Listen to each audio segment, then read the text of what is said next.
সম্মানিত প্রভুদেবতা, আজকে আপনারা দেখতে পাচ্ছেন আজকে জলসার মহান বক্তা বিশিষ্ট ইসলামী চিন্তাবিদ আন্তর্জাতিক খ্যাতিসম্পন্ন মুফাসসিরে কোরআন জনাব আলহাজ মাওলানা মুফতি আমির হামজা সাহেব মঞ্চে উপবিষ্ট হয়েছেন। আজকের তাফসীরুল কোরআন মাহফিলের পক্ষ থেকে উল্লাপাড়ার পক্ষ থেকে প্রধান বক্তা মুফতি আমির হামজা সাহেবকে জানাচ্ছি অসংখ্য শুভেচ্ছা অভিনন্দন। শুভেচ্ছা এবং অভিনন্দন। দেরি করলে কেন?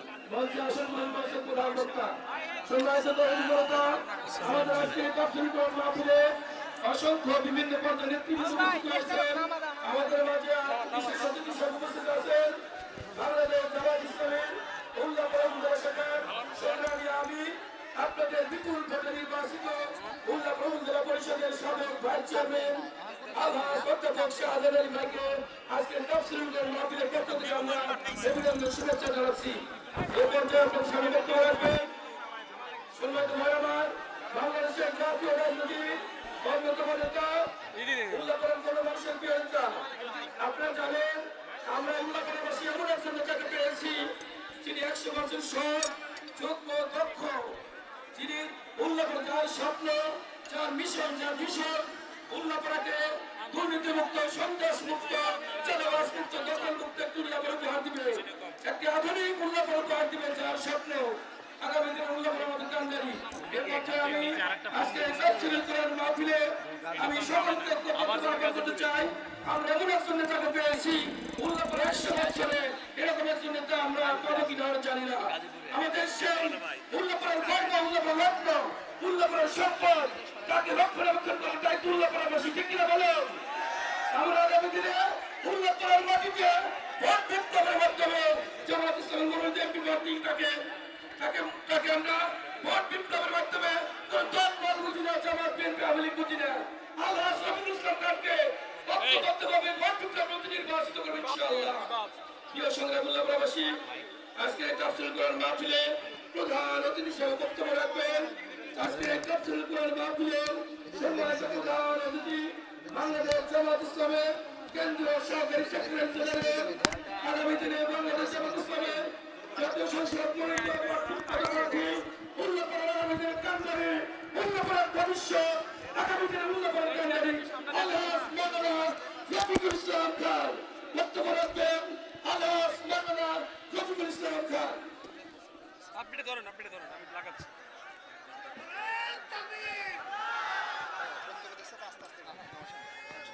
আলহামদুলিল্লাহ রাব্বিল আলামিন, আসসালাতু ওয়াসসালামু আলা রাসূলিহিল কারীম ওয়া আলা আলিহি ওয়া সাহবিহি আজমাইন। মহেশপুর সালেহা হাফায়েজ স্বতন্ত্র ইবতদায়ী মাদ্রাসার উদ্যোগে আজকের এই বিশাল তাফসীরুল কোরআন মাহফিলের জনাব সভাপতি, এলাকার বিশিষ্ট ব্যক্তিত্ব, বাংলাদেশ নৌবাহিনীর সম্মানিত কর্মকর্তা, আমাদের সকলের শ্রদ্ধেয় ভাই জনাব রবিউল করিম রবি, সহ সভাপতি হিসাবে এখানে আছেন জনাব আলহাজ নুরুল ইসলাম, জনাব মোহাম্মদ উসমান গনি, জনাব আব্দুর রশিদ মুন্সি, জনাব মুকুল প্রামাণিক। আজকের এই তাফসীরুল কোরআন মাহফিলের প্রধান বক্তা আন্তর্জাতিক খ্যাতি সম্পন্ন মুফাসসিরে কোরআন, যার কথা শোনার জন্য বাংলাদেশের আবাল বৃদ্ধ বনিতা বঙ্গপালের মতো তাফসীর মাহফিলে উপস্থিত হন, তার বড় প্রমাণ আজকের এই লক্ষ লক্ষ মা এবং ভাইয়েরা আজকের এই মাহফিলে উপস্থিত হয়েছেন। আমাদের সকলের প্রিয় ভাই, আন্তর্জাতিক খ্যাতি সম্পন্ন মুফাসসিরে কোরআন হাফেজ মুফতি মাওলানা আমির হামজা ইতিমধ্যেই উপস্থিত হয়েছেন। আর অল্প সময়ের মধ্যেই গুরুত্বপূর্ণ বক্তব্য আপনাদের সামনে রাখবে ইনশাআল্লাহ। আমি আপনাদের কাছে যে কথাটি বলতে চাই, আমি আপনাদেরকে জিজ্ঞাসা করি, এই আসমান এবং জমিনের মালিককে? আরো জোরে বলেন। এই আসমান এবং জমিন সৃষ্টি করছেন কে? খালাকাস সামাওয়াতি ওয়াল আরদা বিল হাক্কি। আল্লাহ তাআলা আসমান এবং জমিনকে যথাযথভাবে সৃষ্টি করেছেন। এরপরে কি মানুষ সৃষ্টি করেছেন? মানুষ সৃষ্টি করার পর আল্লাহ তাআলা এই পৃথিবীতে যত নবী রাসূল পাঠিয়েছেন, মানুষ সৃষ্টির আগেই প্রথম নবী নাম কি? মানুষ সৃষ্টির আগেই, মানুষ পাঠাবার আগেই নবী পাঠিয়েছেন। এই নবী মানুষ না ফেরেশতা? হ্যাঁ, মানুষ। সুতরাং আল্লাহ তাআলা প্রথম মানুষটাকেই নবী বানিয়েছেন। এর কারণ কি? প্রথম নবী আদম আলাইহিস সালাম, সর্বশেষ নবী মুহাম্মদ সাল্লাল্লাহু আলাইহি সাল্লাম। এই নবীর কাছে আল্লাহ তাআলা একটি কিতাব পাঠিয়েছেন। সেই কিতাবের নাম কি? আরো চিল্লায় বলেন, কিতাবের নাম কি? আল কোরআন। আর আল কোরআন যার উপর নাযিল করা হয়েছে তার নাম কি? বিশ্বনবী মুহাম্মদুর রাসূলুল্লাহ সাল্লাল্লাহু আলাইহি সাল্লাম। এই পৃথিবী মানুষেরা, বিশেষ করে মুসলমানরা সৌভাগ্যবান জাতি। আমাদের যে নবী, দুনিয়ার শ্রেষ্ঠ নবী, সাইয়্যিদুল মুরসালিন, আর আমাদের নবীর উপর যে কিতাব পাঠানো হয়েছে, এই কিতাবের নাম হলো আল কোরআন। এই কোরআন পৃথিবীর শ্রেষ্ঠ কিতাব। সুবহানাল্লাহ বললেন না একবার? আল্লাহ তাআলা আমাদেরও সৃষ্টিকর্তা। আল্লাহ তাআলা মানুষকে সৃষ্টি করার পর মানুষের পরিচয় দিয়েছেন আশরাফুল মাখলুকাত, সৃষ্টির সেরা। আবার আল্লাহ তাআলা কোরআন শরীফে বলছেন, উলাইকা কাল আনআম বাল হুম আযাল। চতুষ্পদ জন্তু এর চাইতেও নিকৃষ্ট। দুইটা কথা বললেন কেন? আল্লাহ তাআলা মানুষ সম্পর্কে দুই রকমের কথা বললেন কেন? একটা বললেন সৃষ্টির সেরা, আর একটা বললেন চতুষ্পদ জন্তুর চাইতেও। ওই যে ওনার একজন লোক আছে আর কি, উনি একটু কথা বলবে। বললেন কেন? ওনার একজন লোক আছে, একটু কথা বলবে আর কি, একটু সময় দিয়ে দাও। সৃষ্টির সেরা হলো তারা যারা কোরআনের বিধান মানে, যারা বিশ্বনবী মুহাম্মদ রাসূলুল্লাহ সাল্লাল্লাহু আলাইহি সাল্লামকে তাদের নেতা মনে করে, তারা হলেন সৃষ্টির সেরা। আর যারা আল্লাহর বিধান মানেন না, যারা নবীকে মুহাম্মদ সাল্লাল্লাহু আলাইহি সাল্লামকে নবী এবং নেতা হিসেবে স্বীকার করেন না, তারা হলেন চতুষ্পদ জন্তু এবং তার চাইতেও নিকৃষ্ট। এই কথা ঠিক আছে কি না? আপনি কোনটা মানবেন? আল্লাহর বিধান মানতে হবে। আমি সব জায়গায় ছোট্ট একটা উদাহরণ দেই। মোটর সাইকেল আছে না? এই মোটর সাইকেল কে বানাইছে? একজন ইঞ্জিনিয়ার বানাইছে। ইঞ্জিনিয়ার বানানোর পরে ওই মোটর সাইকেল কিভাবে চলবে এটা ঠিক করছে কে? যিনি তৈরি করেছেন। এখন মনে করেন আমাদের মহেশপুর এলাকা বা বাসাবাড়ি এলাকা অথবা উল্লাপাড়া সবচাইতে ধনী লোক, সে বললো যে ভাই একবারে আমি 1 ঘন্টায় মোটর সাইকেল কিনবার পারি 500। মোটর সাইকেল কোনকার ইঞ্জিনিয়ার বানাইছে ওর কথা চলবে না, আমার কথা চলতে হবে।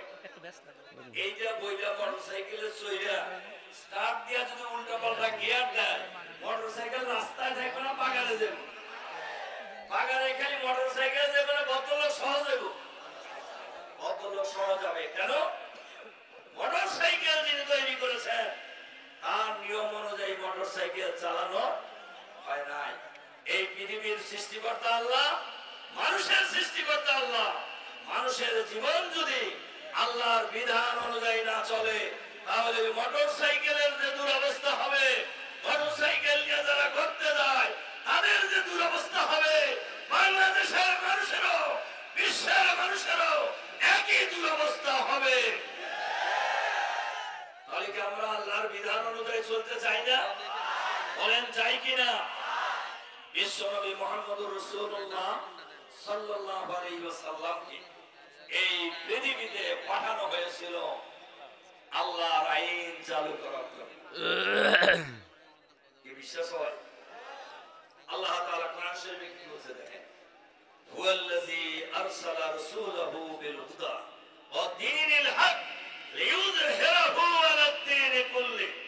তিনি সেই মহান সত্তা, নিজের কথা বলতেছেন, যিনি বিশ্বনবী মুহাম্মদুর রাসূলুল্লাহ সাল্লাল্লাহু আলাইহি সাল্লামকে হেদায়েত সহকারে কোরআন সহকারে পৃথিবীতে পাঠিয়েছেন, যাতে করে মানুষের তৈরি করা যত আইন সমাজে চালু আছে সমস্ত আইনের উপর আল্লাহর আইনকে বিজয়ী করতে পারে।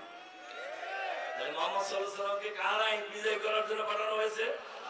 আরো চিল্লায় বলেন, কার আইন? আল্লাহর আইন। আর আল্লাহর আইন চালু কি এমনি হয়ে যাবে? আল্লাহর আইন চালু হোক, এটা আপনারা চান না? কি বলেন, চাই কিনা? আমরা চাই। আর হাত তুলতে বললে তো সবাই তুলবে, ঠিক না? কিন্তু চাইলে কি হবে? আমাদের সমাজে কিছু লোক আছে নামাজ পড়ে, রোজাও রাখে, লোকও ভালো, না বোঝার কারণে কয় যে ভাই আমি নামাজ পড়বো, রোজা রাখবো, আমি ওসব দলাদলির মধ্যে নাই। এরকম লোক এলাকা আছে না? আছে কিনা? মুহাম্মদ সাল্লাল্লাহু আলাইহি সাল্লাম হলো আমাদের আদর্শ। লাকাদ কানা লাকুম ফি রাসূলিল্লাহি উসওয়াতুন হাসানাহ। হে দুনিয়ার মুসলমানেরা, তোমাদের জন্য বিশ্বনবী মুহাম্মদুর রাসূলুল্লাহ সাল্লাল্লাহু আলাইহি সাল্লামের জীবনের মধ্যেই রয়েছে উত্তম আদর্শ। তাহলে আমাদের আদর্শ কে? কোন নেতা নেত্রী না, মুহাম্মদ সাল্লাল্লাহু আলাইহি সাল্লাম। চিল্লায় বলেন কে? এই নবী একদিকে মসজিদের ইমাম, একদিকে কি মসজিদের ইমাম, অপরদিকে যুদ্ধের ময়দানের প্রধান সেনাপতি। সুবহানাল্লাহ বললেন না? একদিকে মসজিদের ইমাম, অপরদিকে যুদ্ধের ময়দানের প্রধান সেনাপতি, অপরদিকে রাষ্ট্রের রাষ্ট্রপ্রধান, প্রেসিডেন্ট। সুবহানাল্লাহ বললেন না? তাহলে মুহাম্মদ সাল্লাল্লাহু আলাইহি সাল্লাম যদি আল্লাহর আইন চালু করার জন্য যুদ্ধ করেন, আপনি করবেন না? দেন কোরআন শরীফ কি বলছে? ইয়া আইয়ুহাল্লাযীনা আমানু, হে দুনিয়ার মুসলমানরা, হাল আদুল্লুকুম আলা তিজারাতিন তুনজিকুম মিন আযাবিন আলীম। আমি কি তোমাদেরকে এমন একটা সংগ্রামের কথা বলবো না, যে সংগ্রাম করলে জাহান্নামের ভয়াবহ আযাব থেকে রক্ষা পাওয়া যাবে? আমরা জাহান্নামের আযাব থেকে রক্ষা পেতে চাই কিনা? বলেন চাই কিনা? অবশ্যই আমরা চাই। আচ্ছা, প্রধানমন্ত্রী হইলে গুনাহ খাতা মাফ করা হবে, এ কথা কি আছে? আচ্ছা, এটা পরে বলতেছি। আল্লাহ তাআলা বললেন সেই কাজটা কি? তুমিনুনা বিল্লাহি ওয়া রাসূলিহি, আল্লাহ এবং রাসূলের প্রতি ঈমান আনতে হবে। অতুজাহিদুনা ফি সাবিলিল্লাহি বিআমওয়ালিকুম ওয়া আনফুসিকুম, নিজেদের জান আর মাল দিয়া আল্লাহর আইন চালু করার জন্য লড়াই করতে হবে, সংগ্রাম করতে হবে। এ কথা কে বলছেন? আরো চিল্লায় বলেন, এ কথা কে বলছেন? এটা কি মাওলানা রফিকুল ইসলাম খানের কথা? মাওলানা আমির হামজার কথা? কার কথা এটা? আরো চিল্লায় বলেন, কার কথা? লাভ কি হবে? লাভ ছাড়া তো কাম নাই। যেমন আজকে যে আপনারা লাখ লাখ লোক এনে আসছেন, আপনাদের কি এরকম কোন খবর দেওয়া হয়েছে যাওয়ার সময় 5 কেজি করে গম দিয়ে দেওয়া হবে? এরকম বলছে কেউ? পাওয়ার কোন সম্ভাবনা? আইসেন কেন? আইসেন হলো, ভালো ভালো করে শোনেন, খালি ভালোবাসা আসেন নাই। আইসেন হলো এখানে আসবেন, ওয়াজ শুনবেন, আল্লাহর দ্বীন মানবেন, সওয়াব হবে। কি কথা ঠিক কি না? আর সওয়াবের কারণ কি? সওয়াবের দরকার কেন? জান্নাতে যাওয়া। কি ঠিক না? জান্নাতে যাওয়ার জন্য কে থেকে হয়েছে? আসেন না। তাহলে সংগ্রাম করলে লাভ কি হবে? দেখেন, ইয়াগফির লাকুম যুনুবাকুম, আল্লাহ তাদের সব গুনাহ মাফ করে দিবেন। সুবহানাল্লাহ বলেন। আচ্ছা বলেন তো, এই প্রধানমন্ত্রী হইলে গুনাহ মাফ হবে এ কথা কোরআন শরীফে আছে? প্রেসিডেন্ট হইলে গুনাহ মাফ হবে কথা আছে? এমপি হইলে গুনাহ মাফ হবে কথা আছে? কোটিপতি হইলে গুনাহ মাফ হবে কথা আছে? কিন্তু আল্লাহর আইন চালু করার জন্য সংগ্রাম করলে গুনাহ খাতা মাফ করা হবে এ কথা কোরআন শরীফে আছে। দুই নম্বর লাভ কি? ওয়া ইউদখিলুকুম জান্নাতিন তাজরি মিন তাহতিহাল আনহার, এমন জান্নাতে প্রবেশ করানো হবে যে জান্নাতের নিচ দিয়া ঝর্ণা ধারা প্রবাহিত হবে। সুবহানাল্লাহ। এরকম জান্নাত জান্নাত ওয়াসাকিনা তাইয়্যিবাতান ফি জান্নাতি আদন, এমন জান্নাত যে জান্নাতে থাকবে উত্তম আবাস, সেই আবাসে তারা থাকবে চিরকাল।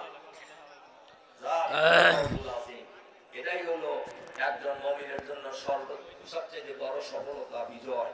আমরা জান্নাতে যেতে চাই না? বলেন চাই কিনা? চাই। দেখেন, মানুষের দুনিয়ার জীবনে আসল জীবন নয়, মরার পরে আরেকটা জীবন আছে। সেই জীবনে যারা সফল হবে তারাই হলো সফল। ফামান যুহজিহা আনিন নার ওয়া উদখিলাল জান্নাহ ফাকাদ ফাজা, যে ব্যক্তি জাহান্নামের ভয়াবহ আযাব থেকে রক্ষা পেয়ে জান্নাতে যেতে পারবেন তিনি হলেন সফল। আমরা যে কথা বলছিলাম, আমি এই কথা বলে শেষ করে দিচ্ছি যে আমরা এই দেশে আল্লাহর আইন চাই, ইসলামী রাষ্ট্র চাই। চাই কিনা? কারা কারা জানেন? হাত তোলেন তো, আমরা চাই। হাত নামা। বাংলাদেশের আকাশে বাতাসে গ্রামে গঞ্জে নগরে বন্দরে বাংলার প্রতিটি প্রান্তরে সচিবালয় থেকে ক্যান্টনমেন্টের সর্বত্রই একটা নতুন আওয়াজ উঠেছে। আপনারা শুনেছেন, সব দল দেখা শেষ, এবার দেখবো জামাত ইসলামী বাংলাদেশ। আওয়াজ উঠছে না? ইসলামপন্থীদেরকে দেখতে চায় মানুষ। এখন কথা উঠছে যে ইসলামী রাষ্ট্র হইলে মহিলাদের কি হবে? অনেকে বলতেছে মহিলাদের ঘরে ঢুকায়া কালো বোরকা পরায়, এরা বলতেছে না অনেকে। মা বোনদের জন্য এই কথাটা আমি বলে যাই, ইসলামী রাষ্ট্র হইলে মা বোনেরা সবচেয়ে বেশি মর্যাদা পাবে। মায়েরা হলো মর্যাদার জাতি, মহিলারা হলেন মায়ের জাতি, যাদেরকে আল্লাহ তাআলা নিজেই সবার উপরে মর্যাদা দান করেছেন। সুবহানাল্লাহ। সুতরাং ইসলাম প্রতিষ্ঠিত হলে মেয়েরা স্কুলে যাবে, কলেজে যাবে, বিশ্ববিদ্যালয়ে যাবে, বিসিএস পরীক্ষা দেবে, আর্মি অফিসার হবে, পুলিশ অফিসার হবে, সচিবালয়ের সচিব হবে, ব্যাংকের ম্যানেজার হবে। কি বলেন, হবে কিনা? আমরা শুধু আলাদা একটা জায়গা করে দেবো। মহিলাদের জন্য যদি আলাদা ব্যাংক করে দেওয়া হয়, মহিলাদের সুবিধা না অসুবিধা? বলেন সুবিধা না অসুবিধা? ইসলামী রাষ্ট্র যদি হয়ে যায়, পুরুষের যেমন লাভ, মহিলারও তেমন লাভ, মুসলমানের যেমন লাভ, অমুসলমানেরও তেমনি লাভ। একজন মুসলিম যে অধিকার পাবে, নাগরিক অধিকার, একজন অমুসলিমও সেই অধিকার পাবে। একজন মুসলমান যার ধর্মীয় অধিকার পাবে, একজন অমুসলিমও তার সকল ধর্মীয় অধিকার পাবে।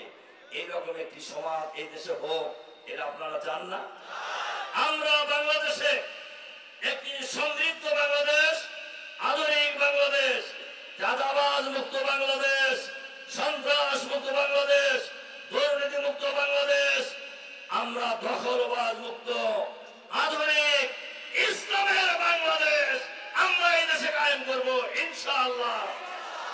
সেই বাংলাদেশ কায়েমের জন্য আমি আপনাদের সহযোগিতা চাই, আপনাদের ভালোবাসা চাই, আপনাদের সমর্থন চাই।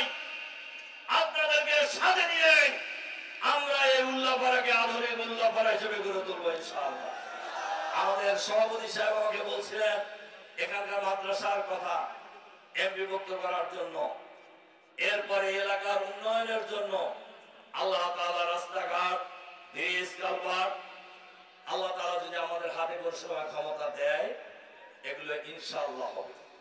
আর এর আগেই আমি এই এলাকার এই মাদ্রাসা এবং রাস্তাঘাটের জন্য চেষ্টা করবো ইনশাআল্লাহ। উল্লাপাড়া হবে আগামী দিনে আধুনিক উল্লাপাড়া। আমরা শুধু আধুনিক উল্লাপাড়া নয়, আধুনিক বাংলাদেশ বানাবো আগামী দিনে ইনশাআল্লাহ। যেই বাংলাদেশে কোনো হানাহানি থাকবে না, কোনো চাঁদাবাজি থাকবে না।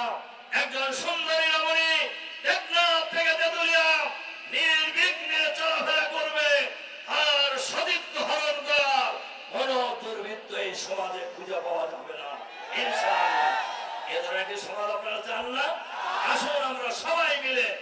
আলেম ওলামা পীর মাশায়েখ গ্রামে গঞ্জে সকল মানুষ ঐক্যবদ্ধভাবে সেই বাংলাদেশ নির্মাণের জন্য সেই উল্লাপাড়া নির্মাণের জন্য ঐক্যবদ্ধভাবে এগিয়ে যায়। আল্লাহ তাআলা আমাদেরকে সেই তৌফিক দান করুন, আমিন। এ কথা বলে আপনাদের প্রতি আবারও আন্তরিক সালাম এবং মোবারকবাদ জানিয়ে আমাদের স্নেহের আজকের এই প্রধান বক্তা, যার কথা শোনার জন্য মানুষ পঙ্গপালের মতো চতুর্দিক থেকে ছুটতে থাকে, আজকে ওই এলাকায় তাই হয়েছে। আপনারা খুশি হয়েছেন না আসার কারণে? আলহামদুলিল্লাহ, আমরা তার জন্য দোয়া করব। সারা বাংলাদেশ ছুটে বেড়াচ্ছে, আমার সারা না থাকে কি করবে? এই টাঙ্গাইলে বক্তৃতা করে আবার হেনে আসছে। আমি ওকে জিজ্ঞাসা করলাম যে আমার আছে কিনা রাতে, না রাখতে নাই, কালকে আছে, আবার সে গাজীপুরে যাবে, আবার সে গাজীপুরে যাবে। আমরা তার জন্য দোয়া করি, আল্লাহ তাআলা যেন তাকে সুস্থতা দান করেন, হায়াতে তাইয়্যিবা দান করেন। আর তার কথা শোনার জন্য মানুষ যেভাবে পঙ্গপালের মতো আসে, আর মুখ দিয়েও যেন আল্লাহ তাআলা সেই ধরনের কথা মানুষের জন্য বের করে দেন। সবাই বলেন আমিন। আল্লাহ তাআলা আমাদের সে তৌফিক দান করুন, আমিন। আসসালামু আলাইকুম শেষ করে ওয়া রাহমাতুল্লাহি ওয়া বারাকাতুহু। এমনি রাত হয়ে গিয়েছে, পরে দেবেন। যান, বসেন বসেন, সব বসেন। আসসালামু আলাইকুম রহমতুল্লাহি ওয়া বারাকাতুহু। এই যারা দাঁড়িয়ে আছেন বসে পড়েন, আর অনেকক্ষণ যারা দাঁড়িয়ে আছেন একটু ওঠেন, একটু ওঠে তারপর বসেন। অনেকক্ষণ বসে আছেন, বলেন। ভাই একটু দাঁড়ান, একটু দাঁড়ান। এই আলাদাভাবে বলা লাগবে, তাড়াতাড়ি করো। দেখেন তো কেউ বসে আছে কিনা, তুলে দেন, তুলে দেন। দেন দেন দাদা, ওঠেন ওঠেন ওঠেন ওঠেন, এই ওঠেন, ওনারে তুলে দেন, দেন দেন, তুলে দেন, দেন তুলে দেন। সব ওঠেন, সবাই ওঠেন, ওঠেন ওঠেন ওঠেন। এবার বসেন, বসে পড়েন। এই যারা দাঁড়িয়ে আছেন এই ফাঁকে সব বসে পড়বেন।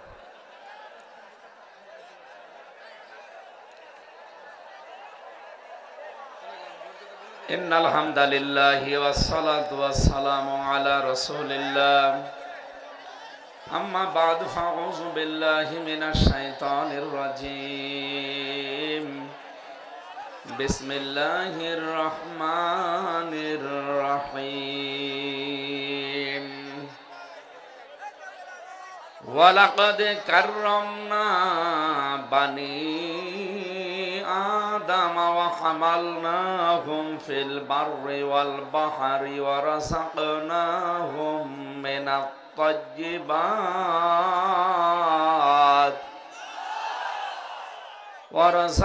ورزقناهم من الطيبات وفضلناهم على كثير ممن خلقنا تفضيلا صدقت يا ربنا اللهم صل على এখানে দাঁড়িয়ে থাকা যাবে না, বসে পড়েন, সব বসে।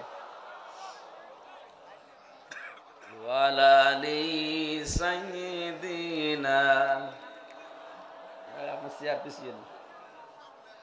এই যে আপনি পিছিয়ে নিন, পিছান, আরো পিছান, ঠিক আছে। বাংলাদেশের ঐতিহ্যবাহী জেলা সিরাজগঞ্জ উল্লাপাড়া থানার অন্তর্গত মহেশপুর সালিহা ফয়েজ স্বতন্ত্র ইবতেদায়ী মাদ্রাসার উদ্যোগে 10ম বাৎসরিক তাফসীরুল কোরআন মাহফিলের স্বনামধন্য সভাপতি,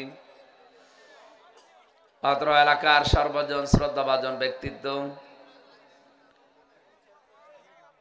জনাব মোহাম্মদ রবিউল করিম রবি ভাই, সহ সভাপতি, অনেকগুলো মানুষের নাম দিয়েছেন। মাহফিলের প্রধান অতিথি সহকারী সেক্রেটারি জেনারেল বাংলাদেশ জামাত ইসলামী ও সিনেট সদস্য, রাজশাহী বিশ্ববিদ্যালয়, রাজনীতিবিদ, বিশিষ্ট ইসলামী চিন্তাবিদ, আমাদের অভিভাবক জনাব আলহাজ মাওলানা রফিকুল ইসলাম খান, আতালাল্লাহু উমরাহু ওয়া বারাকাল্লাহু ফি হায়াতি, বলেন আমিন। এখানে উপস্থিত আছেন জনাব এম আকবর আলী, সাবেক, উপস্থিত নেই না? এখানে যারা আলোচনা রাখলেন মাওলানা ইয়াসির আরাফাত, মাওলানা সাইদুর রহমান, মাওলানা আব্দুল আলিম, অন্যান্য ওলামা ইকরাম, মঞ্চে বসা সম্মানিত ব্যক্তিবর্গ, সামনে বসা মুসলমান ভাইরা, পর্দার আড়ালের সম্মানিতা মা এবং বোনেরা, প্রশাসনের ভাইরা, প্রাণ প্রিয় সিরাজগঞ্জবাসী, রিভাব দিন। দল মত জাতি বর্ণ ধর্ম নির্বিশেষে আজকের এই অনুষ্ঠান, এটা কি শুধু মুসলমানদের? আল্লাহ তাআলা বলেন হাত্তা ইয়াসমা কালাম আল্লাহ সুম্মা আবলিগহু মা'মানা। হে নবী, অমুসলিমরাও যদি কোরআনে কারিম শুনতে আসে, নিরাপত্তার সাথে তাদেরকে শোনার ব্যবস্থা করে দেবেন এবং শোনা হয়ে গেলে বাড়ি যেন নিরাপদে যেতে পারে সেই ব্যবস্থা আপনি করবেন। সুতরাং আজকের এই আয়োজনে যারা সম্পৃক্ত, তাদের দায়িত্ব, যারা এসেছে সে যেই হোক, যে ধর্মের মানুষ হোক, তাকে কোরআনে কারিম শোনার ব্যবস্থা সুন্দরভাবে নিরাপত্তার সাথে আপনারা করে দেবেন। আপনাদের মেহমান আমরা সবাই। নবীজি বলেন, কেউ যদি আল্লাহ এবং আখিরাতে বিশ্বাস করে সে যেন মেহমানের সম্মান করে। আমরা মেহমান না আপনাদের? আজকে সিরাজগঞ্জের উল্লাপাড়ার এই মহেশপুর এলাকায় যারা বসবাস করছেন, বহু এলাকা থেকে মানুষ এসেছে। কয়জন আছে এখানে? আমি সেই বিশ্ব রোড থেকে পর্যন্ত পুরাটাই মানুষ। আমার অনেকক্ষণ এসেছি, কিন্তু আসতে দেরি হয়ে গেছে। আপনাদের মানুষের চাপে আর রাস্তায় কুয়াশা, সব দিক থেকে যারা এসেছি আমরা কোরআনের জন্য। এই মাইকের আওয়াজ তো সমস্যা, কি সমস্যা? কি রিভাব দেন, শুধু রিভাব, ওই ইকো কেটে দেন। হাদা বায়ানুল লিন্নাস হুদাল লিন্নাস। কোরআনে কারিম হচ্ছে পৃথিবীতে মানুষের জন্য। কাদের জন্য? কোন মানুষ? না না, ভালো মানুষ না। লিন্নাস, লাম শব্দ ব্যবহার করা হয় জীবিত মানুষদের জন্য। যদিও দুর্ভাগ্যজনক হলেও সত্য, এই 15.5 বছর আমরা জীবিত মানুষদেরকে আল্লাহর কোরআন তেমন শোনাতে পারিনি। যারা জীবিত মানুষদেরকে শোনানোর আয়োজন করতেন, আমাদেরকে নিয়ে আসতেন, এক শ্রেণীর মানুষ আছে বাধা দিত, বলতো জীবিত মানুষদের শোনানো যাবে না। অথচ ওই লোকটার মা বাবা মরে গেলে আমারে ডাক দিয়ে বলবে, হুজুর কোরআন পড়ি দিন। তা আপনার বাবা মা তো মারা গেছে, মরে গেলে তো কোরআন পড়ি লাভ নেই। পড়ার দরকার ছিল যতদিন জীবিত ছিল। আল্লাহ সে পরিবেশ তুলে নিয়েছে, নতুন একটা পরিবেশ আমাদেরকে দিয়েছে। আমরা অন্তত জীবিত মানুষদেরকে এখন শোনাতে পারছি। আমাদের দায়িত্ব শোনার পরে। কি মাইক কি ব্যবহার করেন আপনি? সমস্যা কি আপনার? এরকম আওয়াজ আসে কেন? ইকো বাদ দিয়ে, ইকো বাদ দিয়ে খালি রিভাব দেন। মাইক চালাতে পারেন না? না না না, মানে আপনি সেরকম অভিজ্ঞ না। ঠিক আছে, শোনা যাচ্ছে? সম্মানিত মুসলিম ভাই এবং বোনেরা, আমরা কোরআনে কারিম থেকে শুনতে এসেছি এই কারণে, নবীজির হাদিস হচ্ছে মানিত্তাবা আল হুদা বিগাইরিল কোরআন আদাল্লাহুল্লাহ। তিরমিজি শরীফের হাদিস। কোন মানুষ যদি কোরআন বাদ দিয়ে পৃথিবীর কোন জায়গায় যায়, আর তার নিয়ত যদি ভালোও থাকে যে আমি কিন্তু ভালো হওয়ার জন্য যাচ্ছি, কিন্তু সেখানে যদি কোরআন না থাকে, কোরআনের কর্মসূচি না থাকে, নবীজি বলেন আদাল্লাহুল্লাহ শব্দটা বাবে ইফাল থেকে এসেছে।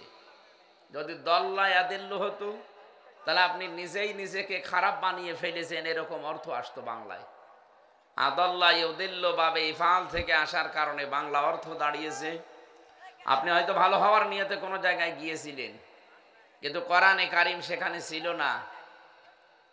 আপনার নিয়ত যতই ভালো থাকুক, কোরআন নেই আপনি গেলেন কেন? এই জন্য আল্লাহ নিজে দায়িত্ব নিয়ে আপনাকে গোমরা বানিয়ে দেবে।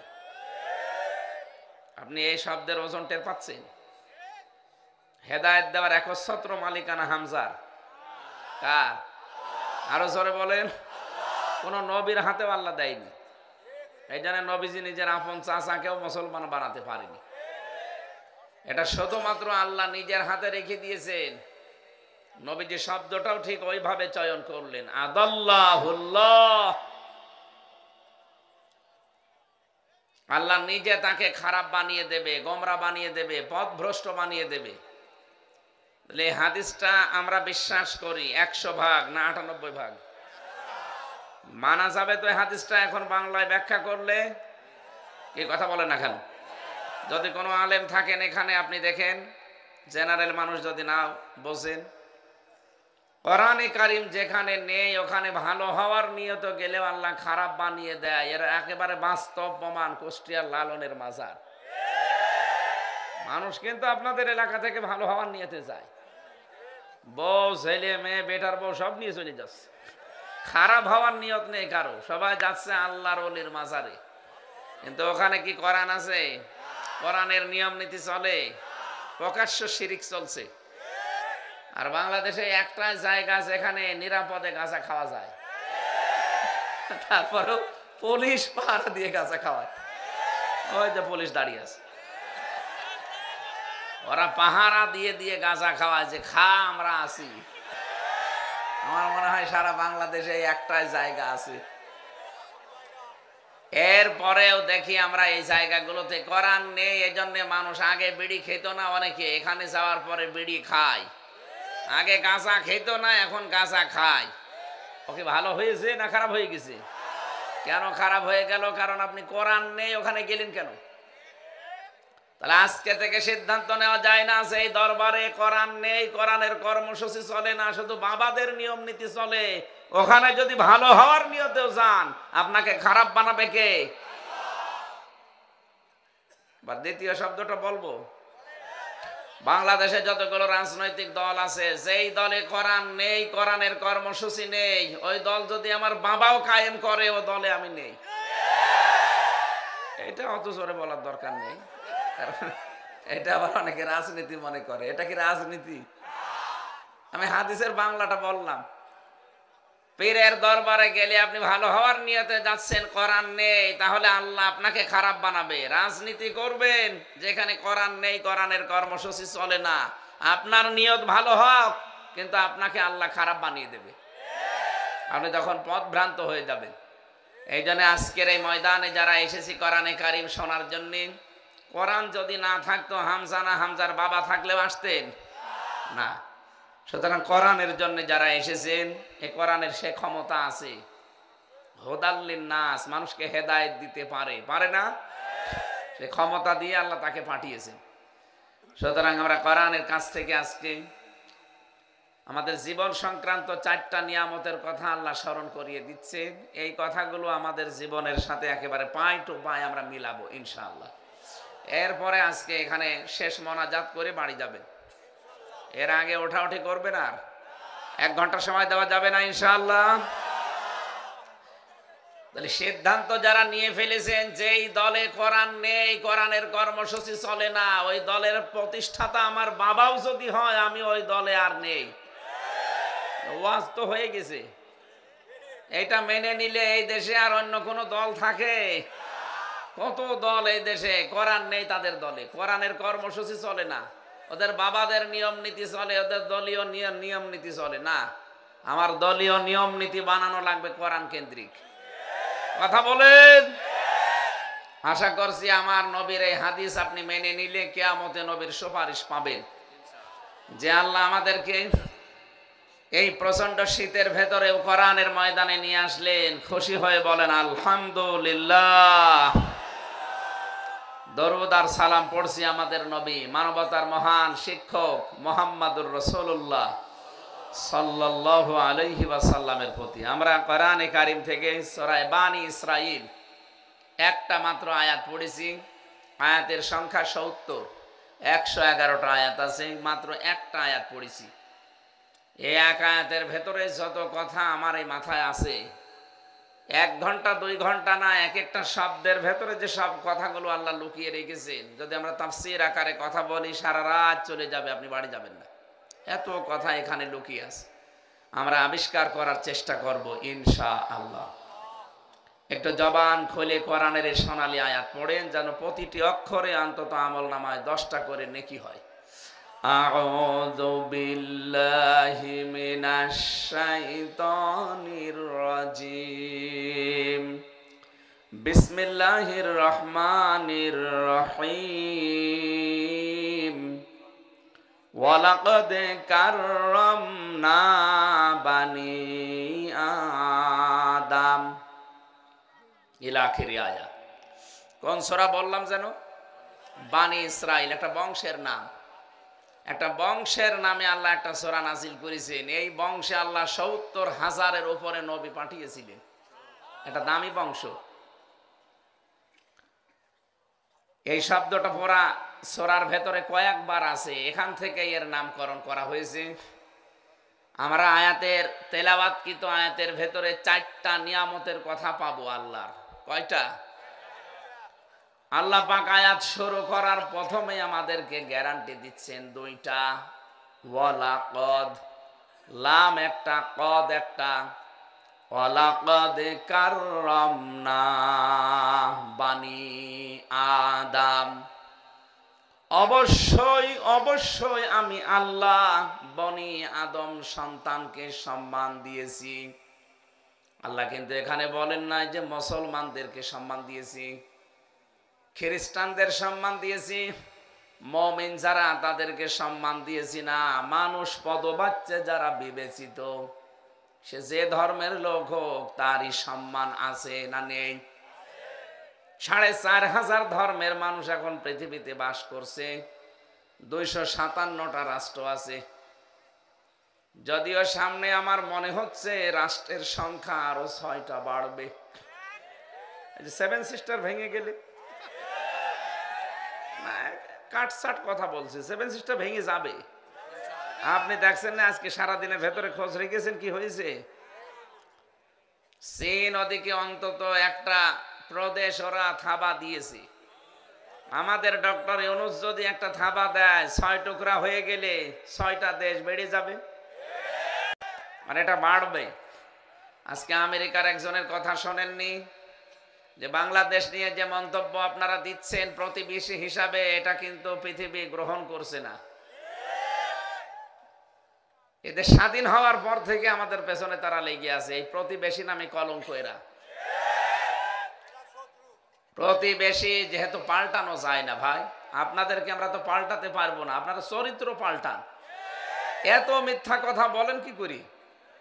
সারাটা জীবন ছড়িয়েছেন এই দেশে সংখ্যালঘু নির্যাতন হয়, অথচ ভয়েস অফ আমেরিকা, এরপরে মাইক্রোসফট, এগুলো সব ইহুদি খ্রিস্টানরা চালায়। তারা রিপোর্ট দিচ্ছে সবচাইতে বেশি সংখ্যালঘু নির্যাতন হয় ভারতে। বাংলাদেশে সংখ্যালঘু নির্যাতন আগস্টের ৫ তারিখের পর থেকে জানুয়ারির ৪ তারিখ পর্যন্ত একটাও হয়নি। যেগুলো হয়েছে কিছু বিচ্ছিন্ন ঘটনা, ওগুলো ওদের দ্বারাই।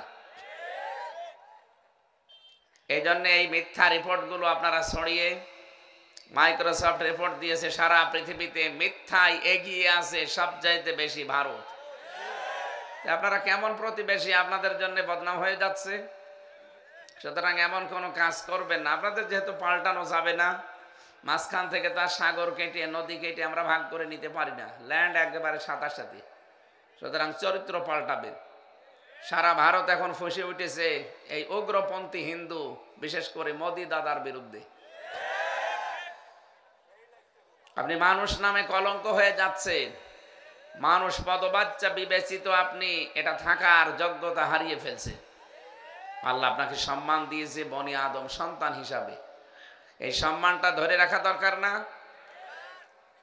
আল্লাহ বলেন আমি বনি আদম সন্তানকে সম্মান দিয়েছি, এটা জীবিত থাকতে এমনকি মরার পরেও। একটা মানুষ যদি মারা যায়, তাকে দাফন কাফন করা, তাকে কবরে দেওয়া, যদিও পুড়িয়ে ফেলা ঠিক না, অন্য ধর্মে যারা করেন এটা কিন্তু স্বাস্থ্যসম্মত না, বিজ্ঞানসম্মত না। আর কোরআন হাদিস তো বাদই দিলাম। কোথায় পেয়েছেন আপনাদের ধর্মীয় রীতি? এটা আপনাদের ধর্মেও লেখা নেই যে মানুষ পুড়িয়ে ফেলা লাগবে, এটা আপনাদের মানানো নিয়ম। হিন্দুদের যত ধর্মীয় গ্রন্থ আছে আপনি দেখবেন কোন জায়গায় মানুষ মরে গেলে পুড়িয়ে ফেলা লাগবে, কোন জায়গায় নেই। এই নিয়মটা ওরা বানিয়েছে। মানুষ মারা গেলে পর্যন্ত কান কেটে ফেলবেন, নাক কেটে ফেলবেন, জায়েজ আছে না? একটা মরা মানুষেরও আপনি কান কাটতে পারবেন না, নাক কাটতে।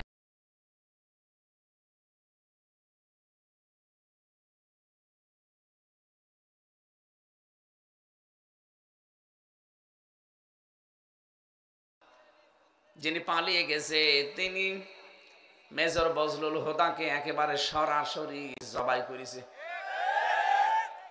আরে ভাই, মানুষটা মারা গেছে ফাঁসি দেওয়ার পরে আপনি জবাই করতে গেলেন কোন কারণে? তার নাক কাটা, মুখ কাটা, চোখ তোলা তো জায়েজ নেই, আর আপনি সরাসরি গলা কেটে ফেললেন।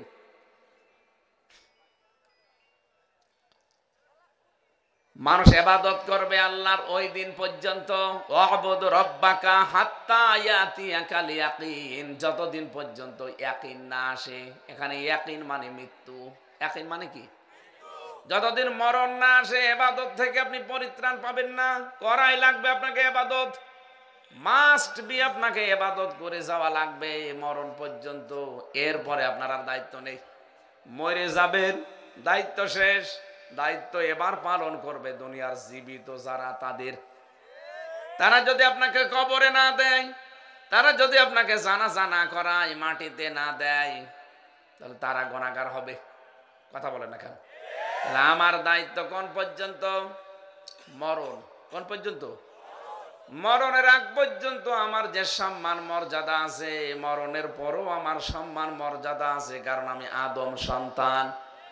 এদের সম্মান নিয়ে সিনেমিনি খেলবা না, কারণ এদের সম্মান আমি দিয়েছি। কি দেখলাম আমরা এই 53.5 বছর হয়ে গেল এদেশে আদম সন্তানের কোনো সম্মান নেই। এদের সম্মান নিয়ে সিনেমিনি খেলা হয়। কথা বলেন না কেন? কোরআনে কারিমের ভেতরে আমি পড়েছি, কোন জালেম যদি পৃথিবীর ক্ষমতায় বসে, সে 4 প্রকার কাজে হাত দেয়। এটা আছে সূরা নমলের ভেতরে 34 নম্বর আয়াত। ক্বালাতি ইন্নাল মুলুকা ইযা দাখালু ক্বরিয়াতান আফসাদুহা ওয়া জাআলু আ'iজ্জাতা আহলিহা আদিল্লা ওয়া কাযালিকা ইয়াফআলুন। বলেন আল্লাহু আকবার। রানী বিলকিস এই কথা বলেছিল। বিলকিস রানীর কথা এটা। কলাত, এজন্য কলা দেয়নি, আল্লাহ কলাত দিয়েছেন, এটা মহিলার কথা। ইন্নাল মুলুকা ইযা দাখালু ক্বরিয়াতান আফসাদুহা, সে তার পরিষদবর্গ, সভাসদবর্গ, মন্ত্রীবর্গ যারা আছে তাদেরকে ডাক দিয়ে বলেছিল, দেখো কোন জালিম বাদশা যদি কোনো এলাকা দখল করে, কয়েকটা কাজ সে হাতে নেয়। 1 নম্বরে আফসাদুহা, সেখানে বিশৃঙ্খলা সৃষ্টি করে। 2 নম্বরে ওয়াজাআলু আ'iজ্জাতা আহলিহা আদিল্লা, সেখানকার সম্মানিত যারা আছে তাদেরকে সে অপমান করে। আমরা দেখতে পেলাম এই 15.5 বছরে এই 2টা কাজ বেশি হয়েছে। এমন কোন দিক বিভাগ নেই যেখানে বিশৃঙ্খলা হয়নি। 2 নম্বরে দেশের সম্মানিত মানুষ যারা, তাদেরকে ধরে ধরে অপমান করা হয়েছে। সিরাজগঞ্জের সন্তান মাওলানা রফিকুল ইসলাম খান, একটা প্রথিতযশা রাজনীতিবিদ, একজন আলেম, তার ডান্ডা বেড়ি পরিয়ে কোর্টে তুলেছে। আরো যত অপমান আছে সব অপমান তাদের উপরে গিয়েছে। যত আলেম আমরা দেখেছি জেলখানায়, আলেমদের ডান্ডা বেড়ি দিয়ে, হাতে হ্যান্ডকাপ দিয়ে, মাজায় দড়ি লাগিয়ে তারা টানতো ছাগলের মতো। আমার মাজায় দড়ি দিয়ে টানতো। বাস্তবতা এইটা, কারণ জালেম যদি কোনো এলাকা দখল করে, ক্ষমতা পায়, ওর প্রথম টার্গেট থাকে ওই এলাকাতে বিশৃঙ্খলা তৈরি করবে। 2 নম্বরে তারা সম্মানিত মানুষদেরকে অপমান করবে। তামাম দুনিয়া যাকে সম্মান দেয়, শহীদ আল্লামা দেলাওয়ার হোসাইন সাইদি রহমতুল্লাহ আলাইহি, তাকে পর্যন্ত তারা কত উল্টা পাল্টা মামলা দিয়ে কত হেনস্থা করেছে। 13টা বছর তার ওই ছোট্ট কুটি ঘরে কেটে গেল। এখনো পর্যন্ত ইসলামী আন্দোলনের সিপাহ সালার জনাব এটিএম আজহারুল ইসলাম আর 17 বছর পর্যন্ত পৌঁছতেছে। কোরআন হাদিস যারা শুনতে আছেন, আমি 2 মিনিটে একটা শিক্ষা বলছি।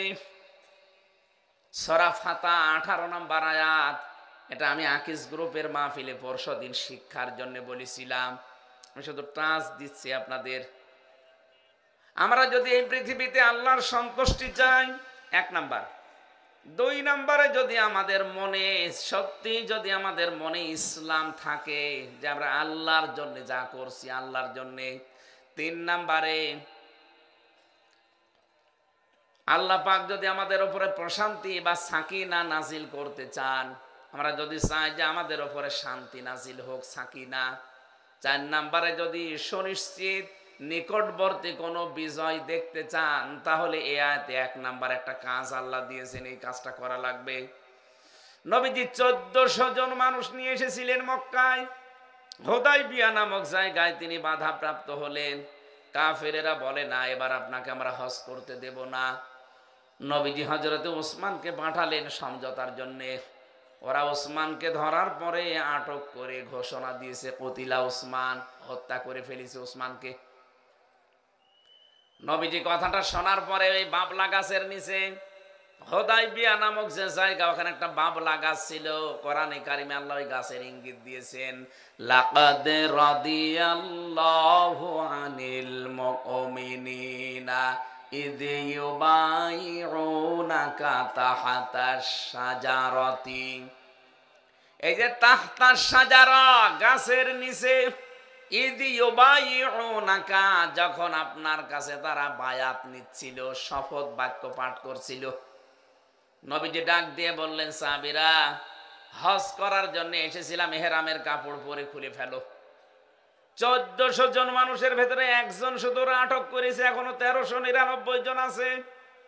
বললেন খুলে ফেলো, পরবর্তীতে আবার হজ করে নেব। বাংলার মুসলমানেরা বলেন তো, ইহরামের কাপড় পরার পরে যদি আপনি ইহরামের কাপড় খুলে ফেলেন, আপনার হজ কিন্তু ভেঙে যায়। কি আপনার হজ শেষ? নবী কি জানতেন না যে আমার ফরজ হজ নষ্ট হয়ে যাবে? জানতেন না? রমজান মাস ছিল, রোজা রেখেছিলেন। বিশ্ব নবী ডাক দিয়ে বললেন, না রোজাও ভেঙে ফেলো, দরকার নেই, পরবর্তীতে করে দেব। বলেন, 2টা ফরজ বিধান তিনি এখানে বাদ দিয়ে দিচ্ছেন, একটা হজ আর একটা রোজা। ডাক দিয়ে বললেন, আমি এই যে হাত লাগালাম, আমার হাতের ওপরে তোমরা হাত দাও। 1399 জন হাত দিয়েছে। নবীজি নিজে বাম হাতটা উপরে দিয়ে বললেন, আজকের এই বায়াতে রিদওয়ানের উপরে আমার আল্লাহ খুশি হয়ে আয়াত নাজিল করে আমাকে শুনিয়েছে, লাকাদ রাদিয়াল্লাহু আনিল মুমিনিন। এই মুমিনদের উপরে আমার আল্লাহ অবশ্যই রাজি হয়ে গেছেন। রাজি হবেন না, হয়ে গেছেন। রাদিয়া এটা মাঝি, অতীতের শব্দ, পাস্ট। আল্লাহ মোজারে যদি দিতেন তাহলে একটু সমস্যা হতো। আল্লাহ মাঝি দিয়ে জানিয়েছেন, হে নবী, যারা আপনার হাতে হাত দিয়েছে ঘোষণা শুনিয়ে দেন, আমি কিন্তু তাদের উপরে রাজি অলরেডি হয়ে গেছি। কি কি বাক্য পাঠ করিয়েছিলেন? নবীজি বলছিলেন, সাহাবীরা আজকে যেহেতু আল্লাহ এই বায়াতের উপরে রাজি অলরেডি হয়ে গেছে, আমার উসমান তো এখানে নেই, আমি এই বাম হাতটা উপরে দিয়ে দিলাম, আমার এটা উসমানের হাত হিসাবে আল্লাহ যেন কবুল করে নেয়। তোমাদেরকে আমি একটা বাক্য পাঠ করালাম আজকে, বিনা কারণে একটা নিরপরাধ মানুষকে ওরা আটক করে মেরে ফেলেছে, যদিও মারে নাই, কিন্তু ঘোষণা তো দিয়ে দিয়েছে, কতিলা ওসমান, ওসমানকে মেরে ফেলেছি। নবীজি বললেন, যারা একটা বিনা অপরাধে একটা মানুষকে মেরে ফেলতে পারে, ওসমান হত্যার বদলা না নিয়ে আমরা কেউ মদিনায় ফেরত যাব না। ফরজ বিধান ছেড়ে দিলেন কয়টা? আরো জোরে বলেন। কি বাক্য পাঠ করাচ্ছেন দেখেছেন? যে বিনা অপরাধে একটা মানুষকে ওরা নিরপরাধ মানুষকে মেরে ফেলেছে, ওদেরকে আমরা প্রতিশোধ না নিয়ে বাড়ি ফেরত যাব না। ওরা এই ঘোষণা শোনার পরে ওসমানকে ছেড়ে দিয়েছে। আর 15.5 বছরে যত মানুষকে বিনা অপরাধে আটক করে রাখা হয়েছিল, যত মানুষকে খুন গুম আয়না ঘরে রেখে জীবনটা শেষ করে দিয়েছেন। সত্যিই যদি আমরা আল্লাহর সন্তুষ্টি চাইতাম, যারা মন থেকে ফালিমা মাফি কুলুবিহিম, এর পরের শব্দ এটা, হে নবী, এরা কিন্তু যা করছে আপনার হাতে হাত দিয়ে লোক দেখানোর জন্য না, মন থেকে করছে। এদের কলবের খবর তো আমি আল্লাহ জানি। ফানজালাস সাকিনাতা আলাইহিম, এদের এই যে মন থেকে এই অ্যাক্টিভিটিস, এই কাজকর্ম দেখে আমি আল্লাহ রাজি হয়ে গেছি। আমি আল্লাহ ওদের উপরে আমার করুণা, সাকিনা, প্রশান্তি নাজিল করে দিলাম। ওয়াসাবাহুম ফাতাহান করিবা, ওদেরকে আমি একটা সুপ্রসন্ন, নিশ্চিত এবং নিকটবর্তী একটা বিজয়ের সুসংবাদ দিয়ে দিলাম। ওরা যে একটা নিরপরাধ মানুষের পক্ষে দাঁড়িয়ে জীবন দেওয়ার জন্য 1399 জন দাঁড়িয়ে গেছে, আমি এত খুশি হয়েছি। ওদের ওপর আমি কয়েকটা নিয়ামতের কথা ঘোষণা দিলাম। 1 নম্বরে ওদের মনের খবর আমি জেনে খুশি হয়ে গেলাম। 2 নম্বরে আমার সাকিনা নাজিল করলাম। 3 নম্বরে একটা নিকটবর্তী বিজয়ের সুসংবাদ দিলাম। কি কাজ করেছিল তারা বলেন তো? একটা নিরপরাধ মানুষের পক্ষে দাঁড়িয়েছে জীবন দেওয়ার জন্য। আজ বাংলার মানুষের আমরা যদি দল মত নির্বিশেষে নিরপরাধ মানুষকে আপনি ধরে ধরে আটক করবেন, জেলে দেবেন, রিমান্ডে নেবেন, মেরে ফেলবেন, একবারে যদি সেই প্রথমেই দাঁড়িয়ে যেতাম 18 কোটি মানুষ, না এটা হতে দেব না। এমনি জালেমরা আলেমদেরকে ছেড়ে দিত ভয়। ওরা যেমন ওসমানকে শুধু ভয় পেয়ে ছেড়ে দিয়েছে, আমার তো মনে হয় এখন বাংলাদেশের জন্য সব চাইতে বড় দায়িত্ব, যারা ইমানদার দাবি করেন, যারা আল্লাহর সন্তুষ্টি চান, যতগুলো মানুষ বিনা কারণে 17 বছর জেল খাটে, তাদের পক্ষে একটা আওয়াজ অন্তত তোলা দরকার যে তাদেরকে মুক্তি করা না পর্যন্ত বাড়ি যাব না। কথা বলেন। আব্দুল সালাম পিন্টু সাহেব যদি 17 বছর পরে ছাড়া পায়, গিয়াসউদ্দিন মামুন সাহেব যদি 17 বছর পরে ছাড়া পায়, লুৎফুজ্জামান বাবর যদি 17 বছর পরে ছাড়া পায়, জনাব এটিএম আজহারুল ইসলাম কেন 17 বছর পর মুক্তি পাবে না? বলতে পারেন ওনার মামলা কি? মামলা কিসের? ওদের তো বানানো ট্রাইব্যুনাল, বানানো বিচারপতি, বানানো রায়, বানানো সাক্ষী, সবগুলো যখন ওদের বাতিল হয়ে যাচ্ছে, ওদেরটা ধরে রাখা লাগবে কোন কারণে? কথা বলেন। যদি ধরে রাখতেন তাহলে আব্দুল সালাম পিন্টুকে আপনি মুক্তি দিলেন কি করে? লুৎফুজ্জামান বাবরকে মুক্তি দিলেন কি করে? ওদেরকে যেভাবে দিয়েছেন, তারাও তো ফাঁসির আসামি ছিল, ওদেরকে সেইভাবে দিয়েছেন। আমরা 18 কোটি মানুষ ওই 1399 জনের মতো আজকে সিদ্ধান্ত নিয়ে যাব, এটিএম আজহারুল ইসলামকে মুক্তি না দেওয়া পর্যন্ত আমাদের মুক্তি নেই। আমরা আল্লাহর সন্তুষ্টি চাই না? সন্তুষ্টি এই জায়গায় আল্লাহ রেখে দিয়েছেন। একটা নিরপরাধ মানুষ বছরের পর বছর ধুকে ধুকে মরবে মানে? আমাদের কিছুই করার নেই, হাত পা গুটিয়ে বসে থাকবো না। যেখানে যতটুকু যার অবস্থান আছে ওই জায়গা থেকে ইমানের দাবি অনুযায়ী আপনাকে প্রতিবাদ করা লাগবে। নবীজি যেমন একটু খালি শক্ত হয়েছিলেন, ওরা ভয়তেই ছেড়ে দিয়েছে। আমরাও মনে হয় এরকম কিছু করলে বাংলাদেশে বহু নিরপরাধ মানুষ বিনা কারণে বছরের পর বছর জেলে আছে, বিভিন্ন জায়গায় কষ্ট পাচ্ছে। এই যে চাঁদাবাজি যারা করেন, তাদের কারণে অনেকে জিম্মি হয়ে আছে। এই শক্ত হলে এমনিতেই ভয় পেয়ে জালেমরা চুপসে যাবে। যে কথাটা বলার জন্য পর্যন্ত এসেছিলাম, জালেমরা যদি ক্ষমতা পায়, বিলকিস রানী শোনাচ্ছে তার সভাসদ বর্গদেরকে যে সুলাইমান নবী বোঝাতে চাচ্ছে সে একজন জালেম। উনি যদি আসে তাহলে ফিতনা সৃষ্টি করবে, ফাসাদ সৃষ্টি করবে, আর সম্মানিত তোমরা মানুষ যারা তাদেরকে ধরে ধরে অপমান করবে। তার মানে এ দেশে যারা এই কাজগুলো করলেন, আপনি বিশ্বাস করতে পারেন আপনি একজন জালেম। কথা বলে না কেন? আগামীতে যারা আসবে তারা যেন বিশৃঙ্খল কোনো পরিবেশ তৈরি না করে। আলা তুফসিদু ফিল আরদি বাদা ইসলাহিহা, সংশোধন হয়ে যাওয়ার পরে, শান্ত হয়ে যাওয়ার পরে অশান্ত করার জন্য যারা চেষ্টা করবে, ওরা আল্লাহর টার্গেট। জালেম যেমন আল্লাহর টার্গেট। পরিবেশ শান্ত হয়ে যাওয়ার পরে কেউ যদি বিশৃঙ্খলা তৈরি করে, অশান্ত পরিবেশ বানানোর চেষ্টা করে, ভীতিপূর্ণ অবস্থান তৈরি করে, সেও আল্লাহর টার্গেট। ভালোই তো চলছিলাম আমরা, হঠাৎ করে আপনি কোথা থেকে নতুন নিয়ম চালু করে দিলেন সারা দেশে। এখন একযোগে বিভিন্ন জেলায় চলছে চাঁদাবাজি, একটা আতঙ্ক না? কথা বলে না কেন? গত পরশুদিন গাইবান্ধার জজের কাছে পর্যন্ত 50 লাখ টাকা চাঁদা চেয়েছে একজন। নিজেরা দোষ করে। এই যে কয়দিন আগে, 4-5 দিন আগে নারায়ণগঞ্জের বন্দরে, এই তো 3-4 দিন আগে ঝিনাইদহের শৈলকুপায়, নিজেরা কাজ কারবার করবেন আর একটা নিরপরাধ মানুষের উপরে দোষটা চাপিয়ে দেবেন। এ জাতি এখন আর আগস্টের 5 তারিখের আগে নেই, 5 তারিখ পার হয়ে গেছে। কালো চশমা আমাদের চোখে এখন আছে, এখন একেবারে ফকফকা দেখতে পাচ্ছি। জাতিকে কিন্তু আর পাগল ভাববেন না। সুতরাং আমরা যেন সাবধান হয়। আর গোয়েন্দা বিভাগের রিপোর্ট জানেন, আমি কয়েকদিন আগেও কথা বলেছি, তারা বলছিল যে সব আমাদের নখদর্পণে আছে, আমরা দেখছি এদেশে কে কেমন কাজ করে। আপনি কি মনে করছেন যে আমি নারায়ণগঞ্জের বন্দরে চাঁদা চেয়েছি রাত্রে কেউ জানে না? কে বলেছে জানে না? আপনি পায়খানায় বসে কি করেন তাও তারা দেখতে পায়। এমন কিছু তাদের হাতে আছে। আমি তো নিজে রিমান্ডে দেখেছি, আমার ম্যাডাম কথা বলেছে কোথায়, সে সাতক্ষীরায় একজনের কাছে, যে এই কাজটা করলে কেমন হয়। ওরা ভিডিও আকারে আমার রিমান্ডে দ্বিতীয় দিন দেখাচ্ছে, এই দেখেন। আপনি বলেন যে কিছু না, দেখেন তো আপনি যেখানে চা করছেন এখন তো আরো উন্নত।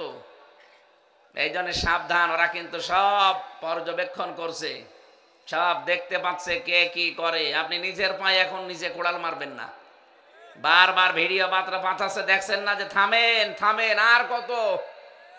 সুতরাং পাল্টা করে যদি কোনো সাধারণ মানুষ নিরপরাধ মানুষের উপরে চাপিয়ে দেন, সূরা নিসা 112 নম্বর আয়াত, অমাই ইয়াকসিব খাতিআতান আও ইসমান সুম্মা ইয়ারমি বিহি বারিয়ান ফাকাদ হাইতামালা বুহতানা ওয়া ইসমাম মুবিনা। আল্লাহ পাক বলেন, অনেক মানুষ এমন আছে নিজে অন্যায় করে আর এই দোষটা একটা ভালো মানুষ নিরপরাধ মানুষের উপরে চাপিয়ে নিজে ভালো সাজে। আমার মনে হচ্ছে আয়াতটা বাংলাদেশে খাপের খাপ মিলিয়ে যাচ্ছে। অনেকে নিজেরা অন্যায় করছে আর যে লোকটা কিচ্ছু জানে না তার উপরে দোষটা চাপিয়ে দিয়ে নিজে দেখছেন সাধু সাজতেছে। আল্লাহ বলেন, এই লোকটা যেন প্রকাশ্য পাপের বোঝা বহন করে নিয়ে বেড়ায়। ও তো টের পাচ্ছে না, কিন্তু জাতি টের পেয়েছে যে এইটাই পাপী। কথা বলেন। আল্লাহ আমাদেরকে তুমি বাঁচাও।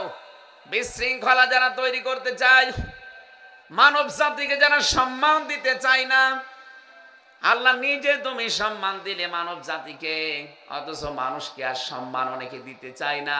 মানুষের সম্মান কি করে নষ্ট করা যায় সেই চিন্তায় অনেকে 24 ঘন্টা লেগে আছে। আরে ভাই, আমি মাওলানা রফিকুল ইসলাম খানের বিরুদ্ধে যদি বাইরে কিছু বলি, যদি ওনার ভেতরে দোষ থাকেও, তাহলে হবে গীবত। কি হবে বলেন বলেন? ওনার ভেতরে যদি ওই দোষ থাকে, ওনার অগোচরে বললে ওইটা হয় গীবত। যদি উনি মন খারাপ করে শুনলে, কিন্তু যদি ওনার ভেতরে দোষ না থাকে, আমি বানিয়ে বানিয়ে ওনার উপরে দোষটা চাপিয়ে দেই, তাহলে এটা হবে তোহমত। এটা আরো মারাত্মক। আর বাংলাদেশে সবচাইতে বেশি হচ্ছে এখন তোহমত। বলেন, তোহমত এলাকায় যদি চালু হয় কি হয় জানেন? আপনাদেরকে সতর্ক করছি এই কারণে এলাকায় যদি এরকম কেউ থাকেন, আপনি নিজেকে থামান। কারণ যারা গীবত করে, তোহমত লাগায়, এর কথা ওর কাছে লাগিয়ে মানুষের সম্পর্ক নষ্ট করে দেয়। এরা যদি কোনো এলাকায় বাস করে, ওই এলাকার মানুষের দোয়া কবুল আল্লাহ বন্ধ করে দেয়। সিরাজগঞ্জবাসী, এদিকে তাকান। হযরতে মুসা নবী আলাইহিস সালামের জামানার একটা ঘটনা পড়লাম হাদিসে। বৃষ্টি বন্ধ হয়ে গেছে, তিনি চাটিয়াল ময়দানে উম্মতদেরকে নিয়ে গেলেন, দোয়া করলেন। নামাজ আদায় করার পর, আল্লাহ বৃষ্টি দাও। 3 বার আল্লাহর পক্ষ থেকে আওয়াজ এসেছে, না বৃষ্টি হবে না। হযরতে মুসা তো আবেগপূর্ণ নবী ছিলেন, বারবার খালি প্রশ্ন করতেন। ডাক দিয়ে বলে, রব্বুল আলামিন বৃষ্টি দেবে না মানে এগুলো নয়, আমার উম্মত, আমার মায়া লাগে, তোমরা তো বান্দা, তোমার মায়া লাগে না। আল্লাহ বলেন, মায়া লাগে কিন্তু বৃষ্টি দেব না। মায়া লাগে বৃষ্টি দেবে না মানে? বলে হ্যাঁ, তুমি যাদেরকে নিয়ে দোয়া করছিলে এদের ভেতরে নামিমা, তালা তালি করা, এর কথা ওর কাছে লাগানো, এরকম একজন লোক আছে। এ যতক্ষণ তোমার এই মোনাজাতে হাত তুলবে, তুমি নবী হওয়ার পরও তোমার দোয়াও কবুল হবে না। হযরত মুসা বললেন, আল্লাহ তুমি শুধু নাম বলো, কি করি দেখো। না, আমি নাম বলবার তুমি সবার সামনে অপমান করবা, আমি নাম বলবো না। হযরত মুসা বলে, আল্লাহ আমি কিভাবে বুঝবো, আমি তো আর আলিম বিযাতিস সুদূর না, যে মানুষের মনের খবর জানি। আল্লাহ তাআলা বললেন, তোমাকে একটা বুদ্ধি দেই, সবাইকে নিয়ে তুমি তওবা করবা, তাহলে ওই লোকটাও তওবা করবে। তওবা করার পরে আমার কাছে কিছু বলো, দেখি আমি কি করি। মানে চাটিয়াল ময়দানে গেলেন, উম্মতদেরকে জানালেন এখানে একজন তালাতালি করা লোক আছে, মানুষের সম্মান নিয়ে সিনিমিনি খেলে, সম্পর্ক নষ্ট করে, এর কথা ওর কাছে লাগাই, কিন্তু কে আছে এটা আমি জানি না, তবে আছে। সেই লোকটা যতক্ষণ পর্যন্ত এখানে থাকবে আমাদের কারো দোয়া কবুল হবে না। এই জন্য আমরা চাই, এখন আমরা তওবা করব, সেই লোকটাও যেন আমাদের সাথে তওবা করে। তওবার নিয়ম কিন্তু তিনটা, আপনারা জানেন হয়তো। তওবা 1 নম্বরে স্বীকৃতি দেওয়া, 2 নম্বরে অনুশোচনা করা, অনুতপ্ত হওয়া, 3 নম্বরে জীবনে এই কাজ আর করব না বলে ফিরে আসা। কথা বুঝতেছেন? হযরতে মুসা তওবা করালেন তাদেরকে। এই 3টা শর্ত মেনে যখন সবাই তওবা করেছে, তওবা করার পরে ওই লোকটাও তো ওইভাবে তওবা করে ফেলেছে। এবার তিনি হাত তুললেন, সঙ্গে সঙ্গে আমার আল্লাহ বৃষ্টি নাজিল করে দিলেন। এত বড় পাওয়ারফুল নবী যাকে কালিমুল্লাহ বলা হয়, তার দোয়াও কবুল হয় না, খালি সাথে তালি করা, সম্পর্ক নষ্ট করা একটা লোক। এখানে যদি এরকম কেউ থাকেন যে গীবত করেন, তহমত লাগান, এর কথা ওর কাছে লাগিয়ে মানুষের সম্পর্ক নষ্ট করে দেন, আপনি চলে যান, নয়তো এ মাহফিল মাঠে মারা যাবে। আপনি থাকলে আমি হামজা না, রফিক খান না, কাবা শরীফের ইমামের বসিয়ে থাকলে হবে না। এখানে আশা করছো আপনি চলে যাবেন, ওই যে চলে যাচ্ছে, যা যাও, চলে যাই, যাক, ও মনে হয় তালাতালি করে। মানুষের সম্মান নিয়ে সিনেমিনে খেলা বন্ধ করা লাগবে। আগামীতে যারা আসবেন ক্ষমতায়, তাদেরকে আহ্বান জানাবো, আল্লাহ কিন্তু সম্মান দিয়েছেন মানব জাতিকে। কে দিয়েছেন? এদের সম্মান নষ্ট করলে আল্লাহর আরশ পর্যন্ত কেঁপে যায়। এই জন্যে জালেমদের পতন ত্বরান্বিত হয়েছে। এ 15.5 বছরে আর যাই করুক, বহু মানুষের সম্মান নিয়ে তারা সিনিমিনি খেলেছে। এই কথা বলছেন না কেন? এত দামি জিনিস এটা। ওয়ালাকাদ কাররামনা বানি আদম, অবশ্যই আমি বনি আদম সন্তানকে সম্মান দিয়েছি। এখানে ফাইল কর্তা সরাসরি আল্লাহ নিজে। আল্লাহ বলেন আমি নিজে তাদেরকে সম্মান দিলাম। বিশ্বনবী নিজে সম্মান দিয়েছেন। একটা ইহুদির লাশ যাচ্ছিল, নবীজি দাঁড়িয়ে গেলেন, সাহাবীরা বলে হুজুর দাঁড়ান, এটা ইহুদির লাশ। নবীজি বললেন ইহুদি তাতে কি, সে তো আদম সন্তান। আমি দাঁড়িয়েছি আদম সন্তানের সম্মানে, কারণ আল্লাহ তাকে সম্মান দিয়েছেন। আর আপনি একটা ইহুদিকে দেখে নবীজি যদি সম্মান দিতে পারেন, আপনি কি করেন? আপনি সম্মানিত মানুষদেরকে অসম্মান কি করে করা যায়? বানিয়ে বানিয়ে তাদের নামে উল্টা পাল্টা কেস মামলার সাক্ষী জোগাড় করে আর অপমান করেন। এটা আমি নিজে তো সাক্ষী আমারটাই। এই সিরাজগঞ্জের কোন ছেলে নাকি সংসদ ভাঙতে গেছে, সেই মামলায় আমারে সন্দেহমূলক ধরে নিয়ে 3 বছর জেল খাটালেন। তা ছেলে তো রাখেন না, আমারে রেখেছিলেন ফাঁসির কন্ডেম ছেলে। এমনিতে যদি ওয়ার্ডে রাখতেন তাও তো থাকতে পারতাম সারাদিন চলাফেরায়। 24 ঘন্টা আপনারা তালা লাগিয়ে রাখতেন। কি হয়েছে আমার? হ্যাঁ, আমার কষ্ট হয়েছে পরিবার সহ ছেড়ে দিয়ে থাকতে, কিন্তু আপনাদের কি হলো? এখন তো কাউকে পাচ্ছেন না। যেন মানুষের জীবন নিয়ে, মানুষের সম্মান নিয়ে যারা সিনেমিনি খেলেন, মানুষকে যারা সম্মান দিতে চান না, তাদের করুণ পরিণতি শেষে কিন্তু আল্লাহ এইটাই ঘটায়। সূরা নমলের ভেতরে পাবেন 19 নম্বর পারা 20 নম্বর পৃষ্ঠা 7 নম্বর লাইনের 52 নম্বর আয়াতে আছে, ফাতিল কাবুয়ুতুহুম খাবিয়াতাম বিমা যালামু ইন্না ফি যালিকা লায়াতাল লিকাউমি ইয়ালামুন। রব্বুল আলামিন বলেন ফাতিলকা বুয়ুতুহুম, আল্লাহ যেন এভাবে আঙ্গুল দিয়ে দেখাচ্ছেন বাংলার মানুষদেরকে। যদিও আয়াতটা নাজিল হয়েছে লূত নবী আলাইহিস সালাম সম্পর্কে, কিন্তু আয়াতটার ভেতরে ফা আছে প্রথমে। আরবি গ্রামার অনুযায়ী ফা ব্যবহার করা হয় 19টা অর্থে। আল্লাহ পাক যখন তার কুদরতের হাত দিয়ে আঙ্গুল দিয়ে কিছু মানুষকে দেখাতে চান যে এই এই, তখন ফা ব্যবহার করেন বক্তব্যের আগে। ফাতিলকা বুয়ুতুহুম, বাইতুন না বুয়ুত বহুবচন। আল্লাহ বলেন এই সেই ঘরগুলো। আল্লাহ যেন আঙ্গুল দিয়ে দেখাচ্ছেন এই সেই ঘরগুলো। এটা এসটি ইমামের ঘর, এটা হানিফের ঘর, এটা ইনুর ঘর। নাম যদিও নেই, আমার মনে হয় আল্লাহ নাম দিলে দিতে পারতো। এখন যদি আয়াত নাজিল হতো নাম দিত। এই সেই তানভীর আরাফাতের ঘর, তানভীর ইমাম। এই সেই ঘরগুলো। কেন এই ঘর কি খবিয়াতান, জনশূন্য করে দিয়েছি। আপনি হানিফের বাড়ি যান কুষ্টিয়ায়, ওটা এখন টয়লেট হয়ে গেছে। হ্যাঁ, 4-5 জন একসাথে যায়, কেউ এদিকে কেউ এদিকে কেউ এদিকে, মনে হচ্ছে যে জামাতবদ্ধ টয়লেট চলছে। এমনিতে আল্লাহ এটা করেনি। আল্লাহ বলেন বিমা জলামু, এদের জুলুমের কারণে আমি এটা করেছি। কারণ এই ঘরে বসে বসে তারা জুলুমের দুর্বিসন্ধি করত, ষড়যন্ত্র করত, কাকে সকালে ধরিয়ে দেবে, কার বিরুদ্ধে মিথ্যা সাক্ষী দেবে। এই কথা বলছে না কেন? নাকি এই দেশে ছিল না এটা? সারা দেশের অবস্থায় আমি দেখছি 630টা থানায় আমি গেলাম এবছরে, প্রায় জায়গায় যে দেখি জালেমদের বাড়ি ঘর সব একই অবস্থা। আল্লাহ তাআলা বলেন ফাকতিয়া দাবিরুল কওমিল্লাযিনা যালামু। কতিয়া এটা মজুর, এর ফাইল জানা নেই। জালেমদের শিকড় গড়ে বাড়ি ঘর সব ধ্বংস হয়ে গেছে। কে করেছে ফাইল যেহেতু জানা নেই, কেউ জানে না। হানিফ সাহেবের বাড়ি দেখেন পায়খানার প্যান পর্যন্ত মানুষ খুলে নিয়ে চলে গেছে, কিন্তু কে নিয়েছে কেউ জানে না। সেদিন গিয়েছিলাম কিশোরগঞ্জে, সব চাইতে বড় বাড়ি যেটা জালেমদের দুর্বিসন্ধি হতো, যেখানে বসে বসে, যেখানে মানে সেই টর্চার সেল পাওয়া গেছে, ওই ঘর এখন দেখলাম উজাড় গৃহ হয়ে গেছে, পরিত্যক্ত। এখন ড্রাইভার গাড়ি থামিয়েছিল, আমি দেখলাম 4-5 জন ঢুকতেছে প্রসাব করার জন্য। এ পর্যন্ত আল্লাহ জালেমদের শেষ করে দিয়েছেন। পরেরটা আমাদের জন্য না, পরের আয়াত বলবো না। সূরা নমল 52 নম্বর আয়াত, বাড়ি যাই মিলিয়ে দেখবেন বাংলা তাফসিরে।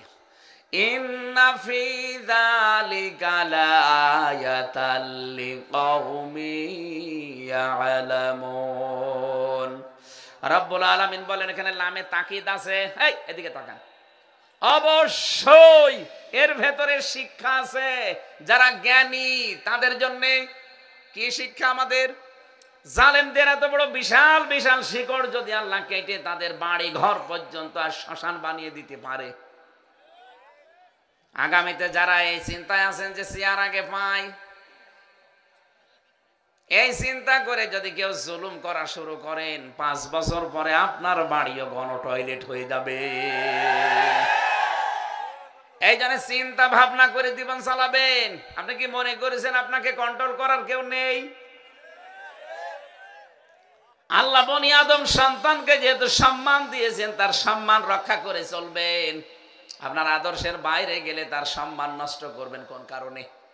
আজ কত উল্টা পাল্টা দোষ আজ ইসলাম পন্থীদের উপরে চাপিয়ে তাদের সম্মান নষ্ট করার একটা ঘৃণ্য খেলায় লেগেছে অনেকে। আশা করছে আপনারা থামবেন, নাই তো জাতি কিন্তু সব বোঝে। বললাম না এখন আর চশমা চোখে নেই, চশমা এখন খুলে ফেলেছে। হা করলে হাসাদা নাই হালসা কি? আমরা এই জন্য আপনাদের সতর্ক করছি, আমরাও সতর্ক হচ্ছি। সামনে যারা আমরা আদম সন্তানকে আল্লাহ নিজে সম্মান দিলেন, আপনি সম্মান দেবেন না মানে? পৃথিবীর এই জমিনে আদম সন্তান সবচাইতে বেশি। আমি যতগুলো দেশের ঘটনা জানি, চীন, ভারত, ইন্দোনেশিয়া আর বাংলাদেশ, তামাম দুনিয়ায় সবচাইতে বেশি মানুষ বাস করে এই দেশগুলোতে, আর সবচাইতে বেশি বাস করে এই বাংলাদেশে। অল্প জায়গার ভেতরে এত মানব সন্তান আল্লাহ দিয়েছেন। পৃথিবীর অন্যান্য রাষ্ট্রের দিকে তাকান, এখন মানুষ হলে তাদেরকে টাকা পয়সা দেওয়া হয়। জাপানে জনসংখ্যা কমে যাচ্ছে, আর আমাদেরকে আল্লাহ ক্ষমতা একটু বেশি দিয়েছে, আমাদের আর টাকা পয়সা দেওয়া লাগছে না। এতটুকু জায়গায় এত মানুষ বাস করে পৃথিবীর কোন দেশে আমি পাইনি। চীন অনেক বড় দেশ, ভারত অনেক বড় দেশ, ইন্দোনেশিয়া অনেক বড় দেশ, বাংলাদেশ একেবারে এতটুকু জায়গায় 18 কোটি মানুষ আমরা এখন। সৌদি আরব বাংলাদেশের চাইতে 14 ডবল বড়। কত? আমেরিকা বাংলাদেশের চাইতে 59 ডবল বড়। 59টা বাংলাদেশ জোড়া দিলে যত বড় হবে এক আমেরিকা একাই অত বড়, কিন্তু জনসংখ্যা এ দেশের মতো এত ঘন না। আল্লাহ পাক আমাদের জনসংখ্যা দিয়েছেন, এটা জনসম্পদে পরিণত করা লাগবে। আর জনসম্পদে পরিণত করার জন্য পরের এই 3টা বিষয় আমাদের মানা লাগবে। রব্বুল আলামিন বলেন ফিল বাররি ওয়াল বাহার, জলে স্থলে তোমাদেরকে আমি আল্লাহ ভ্রমণ করার জন্য, চলাফেরা করার জন্য যে বাহনগুলো দিয়েছি, পানিতে এবং আকাশে, এ বাহনগুলোর যে সঠিক ব্যবহার, এই শব্দটা এত গুরুত্বপূর্ণ এখন বাংলাদেশের জন্য। ফিল বাররি ওয়াল বাহার, জলে এবং স্থলে যে যানবাহনগুলো আছে, এই যানবাহনগুলো চালানোর জন্য এর সঠিক পদ্ধতিতে ব্যবহার করার জন্য কিছু নীতি এখানে আছে, প্রায় 7টার মতো।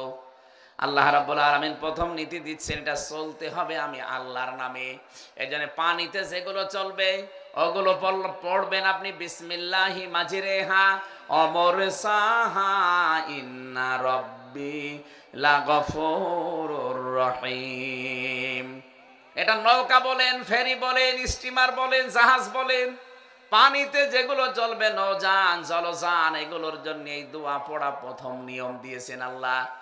2 নম্বরে আকাশে যেগুলো চলবে শূন্যে, ওর জন্য আল্লাহ সূরা যুখরুফের ভেতরে একটা কথা দিয়েছেন, সুবহানাল্লাযী সাখখারা লানা হাদা ওয়া মা কুন্না লাহু মুকরিনিন ওয়া ইন্না ইলা রাব্বিনা লামুনকালিবুন। 7টার ভেতরে প্রথম হচ্ছে দোয়া দিয়ে আরম্ভ করবেন। 2 নম্বরে ওয়াল ফুলকিল্লাতি তাজরি ফিল বাহরি বিমা ইয়ানফাউন নাস, এই যে বিশাল বিশাল এই নৌকা যান, নৌযান, জলযান গুলো চলে, এগুলোর ভেতর আমি মানুষের উপকার লুকিয়ে রেখেছি।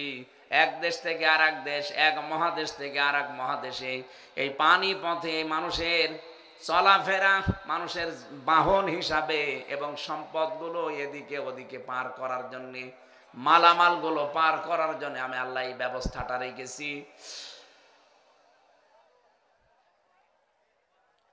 ইয়াখরুজু মিন ইয়াখরুজু মিনহা ইয়াখরুজু মিনহুমাল লুলু ওয়াল মারজান ফাবিআইয়ি আলাই রাব্বিকুমা তুকাদ্দিবান ওয়ালাহুল জাওয়ারিল মুনশাআতু ফিল বাহরি কাল আ'লাম।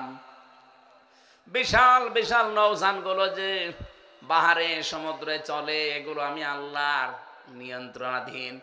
আমি আল্লাহ পাক এগুলো ভাসিয়ে রেখেছি, পানির ওপরে, জলের ওপরে ভাসিয়ে রেখেছি তোমাদেরকে একটা শিক্ষা দেওয়ার জন্যে, তোমাদের জীবন যাত্রার মান যেন উন্নত হয়, জীবন যাত্রার মান যেন সহজ হয়। এই জন্য এই বিষয়গুলো চলাচলের জন্য সহজ করে দিয়েছি। যে মানুষগুলো দুনিয়ায় চলাফেরা করতে চাও, আমি আল্লাহর নাম নিয়ে চলবা। তোমাদের আন্তর্জাতিক যে ব্যবসা বাণিজ্য গুলো আছে, এই পানি পথে, আকাশ পথে, এগুলোর জলযান হিসাবে যেগুলো ব্যবহার করবা, এগুলো আমি আল্লাহর একটা নিয়ামত। 2 নম্বরে নিয়ামতের ঘোষণা আল্লাহ দিয়েছেন, অরাসাকনাহুম মিনাত তাজ্জিবাত, জীবন উপকরণের জন্য আমি উত্তম রিজিক তোমাদেরকে দিয়েছি। এই কথাটা ভালো করে খেয়াল করেন।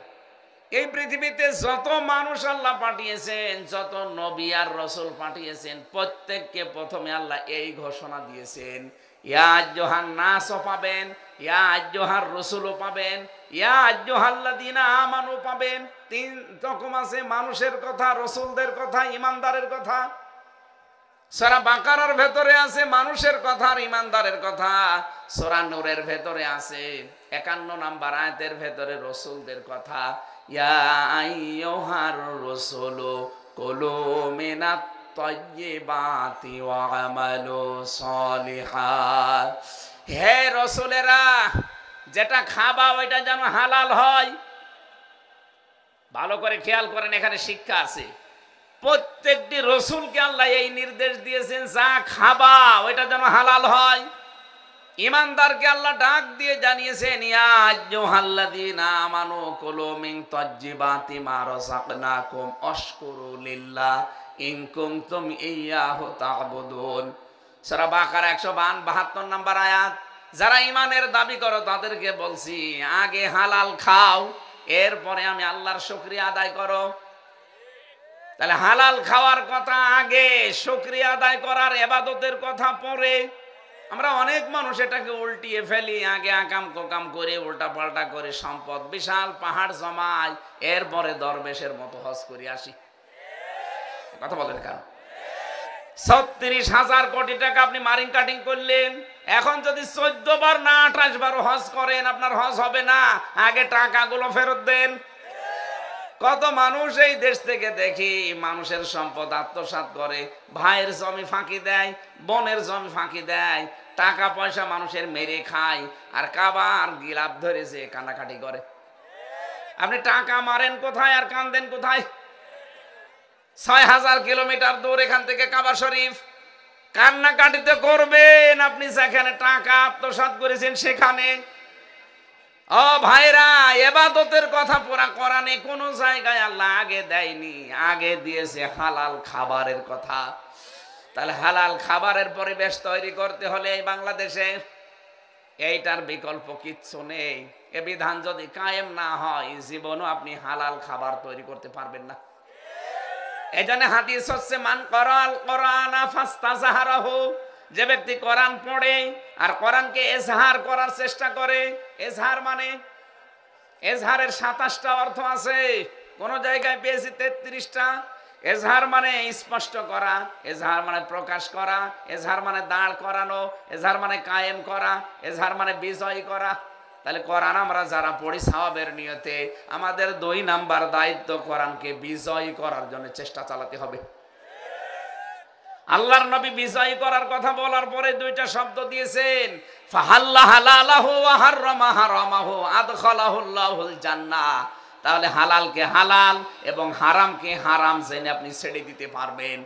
এজন্য এই বিধান যতদিন কায়েম না হয়, বাংলাদেশে আপনি হালালকে হালাল জানার পরও মানতে পারবেন না, হারামকে হারাম জানার পরও ছেড়ে দিতে পারবেন না। এই কথা বললেন না কেন? এদেশে এমন অনেক জায়গা নেই যেখানে হালালকে হালাল জানার পরে মানা যায় না। বলেন বলুন, হারামকে হারাম জানার পরও ছেড়ে দেওয়া যায় না। এই যে পুলিশ ভাইগুলো দাঁড়িয়ে আছে, এই গাড়িটা আমার যে গাড়ি, এখান থেকে যদি কুষ্টিয়া যায়, রাস্তার ভেতরে 3-4 জায়গায় ধরবে, গাড়ি আটকিয়ে বলবে হুজুর দোয়া চাই। কিসের দোয়া? তো করে আসলাম। বলে না, যে দোয়া নিয়ে আসলেন।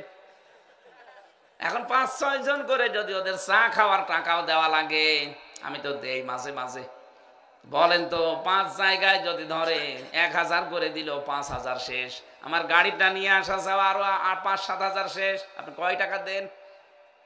এখন যে মানুষগুলো এই যে নিয়েছে, এদের একা দোষ না, এদের উপর থেকে যে আল্লাহর ওলি আছে তাদের আবার ভাগ দেওয়া লাগবে। এরা যদি নিজেরা ভালো হতেও চায় পারবে না, কারণ উপরে বসে আছে আর এক আল্লাহর ওলি। তাহলে এইটা বন্ধ করার জন্য এই যে এটার বিধান যদি কায়েম হয়, উনি আর আমাকে ঠেকিয়ে বলবে না দোয়া চায় আর দোয়া আমারে দেবে। এই জন্য কোরআনে কারীম প্রতিষ্ঠা হওয়ার আগ পর্যন্ত এদেশে হালালকে হালাল আপনি মানতে পারবেন না, হারামকে হারাম জেনেও ছেড়ে দিতে পারবেন না, এরকম বহু পরিবেশ আছে। বলেন বলেন। অর্থনীতিতে যান, ব্যাংকিং ব্যবস্থায় কত ব্যাংক চলছে এদেশে। ইসলামী অর্থনীতির ভেতরে মোশারাকা আছে, মোদারাবা আছে, মোরাবাহা আছে, বায়ে সালাম আছে, বায়ে ইস্তেসনা আছে, বায়ে মুআজ্জাল, 28টা নিয়ম নীতি আছে, একটাও আমরা জানি না। বাংলাদেশে যদি ইসলামী ব্যাংকিং কারবার যেটা আছে, জাকাত ভিত্তিক অর্থনীতি আমরা কায়েম করে দিতে পারি, তাহলে সোনালী, চৈতালি, রূপালী যত ব্যাংক আছে সব চলবে ইসলামের নিয়মে। আপনি ইসলামী অর্থনীতি পুরাটা তখন আপনার ইবাদত হিসাবে গণ্য হয়ে যাবে। আপনি হালালকে হালাল জেনে মানতে পারবেন, হারামকে হারাম জেনে মাস্ট বি ছেড়ে দিতে পারবেন। অনেককে ভয় দেখানো হচ্ছে যদি ইসলাম এসে যায় এদেশে, তুমি যে লাল পানি খাও খেতে পারবা না, ডাল খাও, তুমি যে একটু বিড়ি খাও, কে বলেছে আপনি খেতে পারবেন না? পারবেন। এখন যদি এই সিরাজগঞ্জ মহেশপুর যে মসজিদ আছে ওর ভেতরে আপনি নামাজে গেলেন, এই চার দেওয়ালের মাঝে থাকাকালীন যদি আপনার বিড়ির নেশা আসে, খেতে পারবেন? কেন? আপনার বিবেকে বাধা দেবে, কারণ ওই পরিবেশটাই ওইরকম। কথা বলে না কেন? ওখানে পরিবেশটাই ওইরকম, আপনি বিড়ি খেতে পারবেন না। আর খেতে চাইলে বাইরে যেয়ে খাওয়া লাগবে।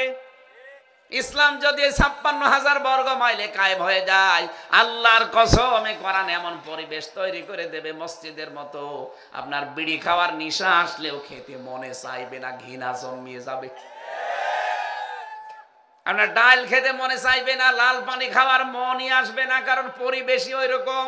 সবাই চলছে আল্লাহর বিধান মতো, আপনি একা উল্টা পাল্টা চলতে পারবেন না।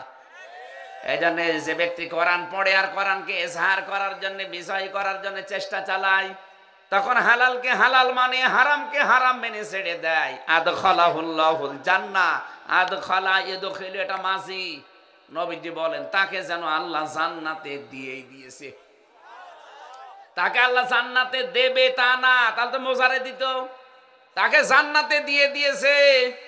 প্রশ্ন আসতে পারে, মরলাম না, জান্নাতে চলে গেলাম কি করে? আরে ভাই, কোরআন বিজয় থাকলে হালালকে হালাল, হারামকে হারাম জেনে যদি ছেড়ে দিতে পারেন, এমন একটা মিনি জান্নাতের পরিবেশে দেশে তৈরি হয়ে যাবে, আল্লাহর কসম আপনার মনে হবে আমি জান্নাতে আছি। এই কথা বুঝতেছেন?